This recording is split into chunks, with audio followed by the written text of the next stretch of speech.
to keep calm inside, Guruji?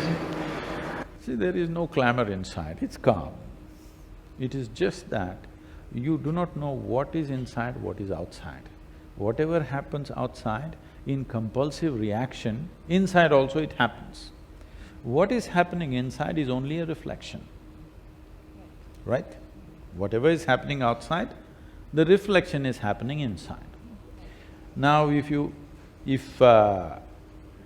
I hold a mirror to you, the mirror shows a beautiful face. If I hold it to myself, it shows an ugly face, what to do? What to do, that's how it is. But your face will not stick to the mirror, isn't it? So now I want to look beautiful, so I will show the mirror to you first and then keep the mirror in my home. I'm not going to look beautiful. No. Yes? So nothing stuck to the mirror. That is the importance and significance of the mirror. It is supposed to show you things just the way it is. When you ask a painter to paint your picture, you ask him to do little this and make yourself little more beautiful, everything. That's okay, because after we are gone, they see us really beautiful. But in the mirror, you stand in front of the mirror because you want to see it the way it is. Yes or no? Yes. That's the idea of standing in front of the mirror. I know we have heard stories of who is the prettiest of all in front of the mirror, all that stuff. But the essence of standing in front of the mirror is to see reality as it is, not to see a pretty picture. That is the nature of your mind too. This is not about painting a pretty picture. This is about simply seeing things the way they are. If you learn to see things just the way they are, you will know how to navigate. If you see things the way you want it, then you will not be able to navigate because you're not in reality, first of all. Guruji, it is exceptionally difficult to see things as they are, because I will tell you why it's difficult. No. Where is your… You show me where is your ego, I'll fix it right away. Where is it? In the mind. Where in the mind, tell me? Not in the brain, but in the mind, in the idea of ego. No, you're saying something like this, where is it? So the thing is just this, sometimes Manisha is very beautiful, a wonderful person, then you say, I am a wonderful person. Sometimes she is nasty. Then you turn back and say, oh, that was my ego. Okay? So Miss Ego is a fall guy. Whenever you're nasty, Miss Ego will come. Whenever you're wonderful, only you are there. So we are not owning our bad side. We must settle this.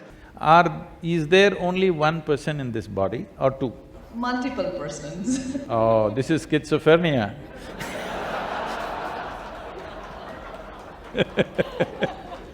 If there is more than one in your… here within you, either you're schizophrenic or you're possessed. That means either a psychiatrist or an exorcist. What it means is, when you say, I'm an individual, we must understand the root word for individual is indivisible.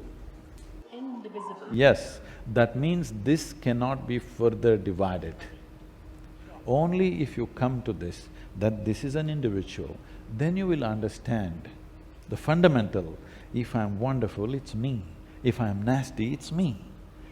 If I'm beautiful, it's me. If I'm ugly, it's me. Absolutely. If you come to terms with this, your life will be a constant step forward to become better and better. Whenever I'm wonderful, it's me, when I'm nasty, it's you. Well, it'll stay that way forever and it'll grow. So, Guruji, I'll just take this little more. That means that when we see in a mirror an ugly side, which I was saying as the ego, we should be able to accept that? Is that what you say? No, I'm saying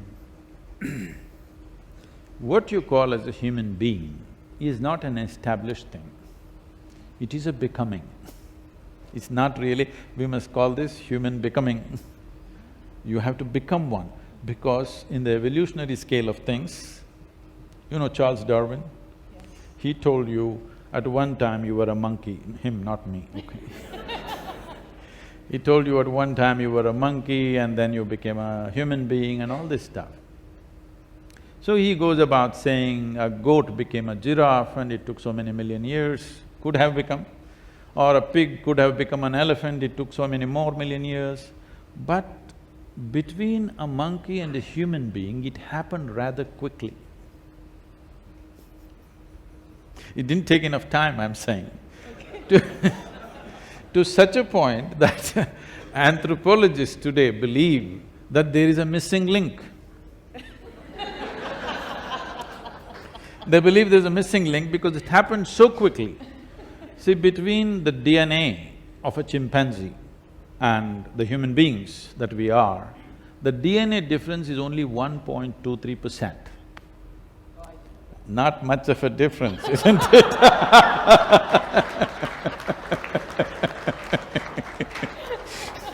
So physiologically, we are not very far away from a chimpanzee. But intellectually, cerebral capabilities and in terms of our awareness and consciousness, we are worlds apart. Or in other words, you have an intelligence for which you don't have a stable enough foundation. So the entire yogic system is just to create a stable foundation. A stable foundation means any foundation or any building, if it has to stand for a long time and in a stable manner, it must be geometrically correct.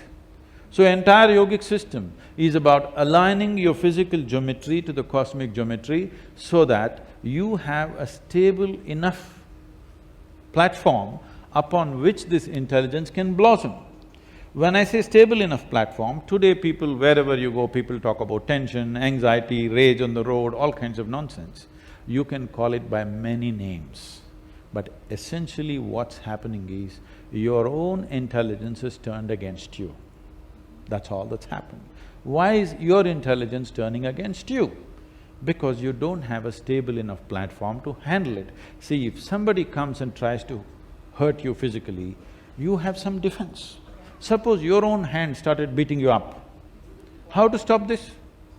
Only somebody else has to stop it isn't it? So right now, if you see, if you are going through some kind of suffering, because I am causing the suffering to you, right now I am poking you and you're suffering, it's different. But look at most human beings, when they're alone, they can suffer. If you are suffering when you're alone, obviously you're in bad company, isn't it? So your own intelligence is turned against you. Your body, your mind, your energies must work for you.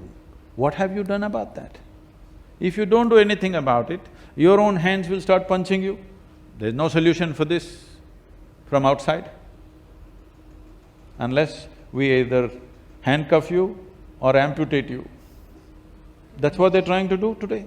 In some ways, what do you think all these drugs are? They're trying to amputate you in some way, mentally, put you down.